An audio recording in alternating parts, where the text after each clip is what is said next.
I feel like I'm accidentally like starting a hangover series on here because it's another weekend where I had a wedding. You can obviously hear it in my voice that I was singing Pink Pony Club on the dance floor last night. I've been scrolling again and not feeling like making or editing my own videos because even though I have so much stuff in the pipeline, like sometimes it just feels like work. But then I'm scrolling and then I got an idea because obviously my algorithm knows me so well. When I see inspirational things, it always reminds me of like how it could apply to a therapy situation. I saw this video by a girl named Carly. I reposted it so you can go watch it yourself.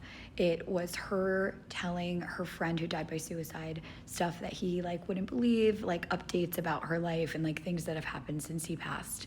It is September and that is Suicide Awareness Month, so that was another reason why I reposted it. But it got me thinking about a tool in therapy for grief work or for processing, kind of similar to parts work, where you are sometimes like talking to a part of yourself. Okay, this is a little bit different where it's talking to somebody who has passed away. And the therapy tool is called chair work, and I've done like one workshop on it. I'm not an expert by any means. I really liked the example in the workshop where they were sharing that someone had also spoken to someone who had passed away. And this was a little bit more of a dialogue rather than the video that I saw.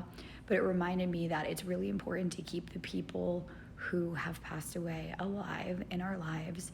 And that could look like anything that works for you. It could look like writing letters. It could look like doing voice memos. It could look like making your own TikTok series where you are speaking directly to them. Or in therapy, it could look like setting up that empty chair and speaking to them directly with your therapist, seeing what comes up. With a dialogue, I think the example in the workshop was that the person who was still presently here was speaking to someone who had passed. And what came out in the example was them telling that person who had passed about their own suicidal ideation, and that person in their own mind, in their own dialogue that they were creating in therapy, told them why they should not.